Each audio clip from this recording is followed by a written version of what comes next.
እየተንከራተታችሁ ዘምሩ። ስራ እያጣችሁ አመስግኑ። እየጎደለባችሁ በእግዚአብሔር ፊት እናንተ ሙሉ ሁኑ። ምድረ በዳ ሰው ውሃ ይጠማል እንጂ እግዚአብሔርን ይጠማል።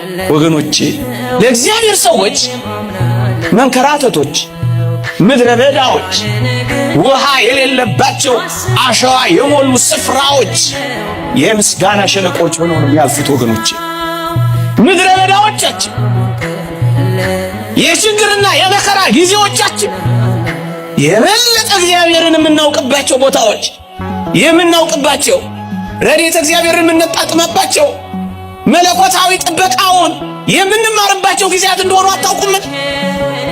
እነዚህና የሚመጡት ክፉና ከባድ ጊዜያት እንኳን ቢሆኑ በእርግጠኝነት ልንገራችሁ ታምነን ከቆም ረድኤተ እግዚአብሔርን እናይበታለን፣ ኃይሉን እንቀምስበታለን። በምድረ በዳ ዳዊት በኤዶምያስ ምድረ በዳ የዳዊት መዝሙር ሲል ትሰሙታላችሁ። በይሁዳ ምድረ በዳ የዳዊት መዝሙር ሲል ታዩታላችሁ። ምድረ በዳ ለምድረ በዳ ነው እነዚህን መዝሙራት የዘመረው ዳዊት። በምድረ በዳ ማንጎራጎር ይቅር ወገኖቼ። አዎ በረሃብ ምድረ በዳችን፣ በችግር በረሃችን፣ በማጣት ሜዳችን፣ በደዌ ምንጣፋችን ከማጉረምረም ይልቅ መዘመራችን እነዛ የምድረ በዳ ዝማሬዎች ያስተምሩንምን? ዳዊት ምድረ በዳ ለምድረ በዳን የተንከራተተው። በምድረ በዳ ግን ምን እንደሚል ታስታውሳላችሁ? እኔ በጣም ነው የሚደንቀኝ። በምድረ በዳዎች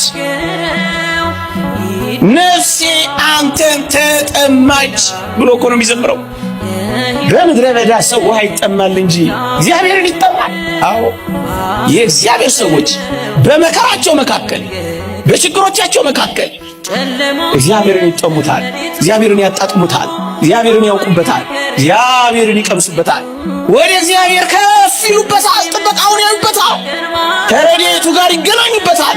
ለዚህ እኮ ነው በምድረ በዳ ዘር ባልተዘራበት ስፍራ እንደተከተልሽኝ አስቤያለሁና ይላል የሚለው። በችግሮቻችሁ መካከል እግዚአብሔርን የምታስቡት በምድረ በዳዎቻችሁ እግዚአብሔርን እንደምትከተሉት ያውቃል እግዚአብሔር። አስቤሻለሁ እንዴ ዋላ ወደ ውሃ ምንጭ እንደሚናፍቅ አቤቱ ነፍሴ ወዳ ቆሚለው። እንዲህ ባለ ሕይወት ውስጥ እኮ እየኖረ ነው እያባረሩት እየተንከራተታችሁ ዘምሩ።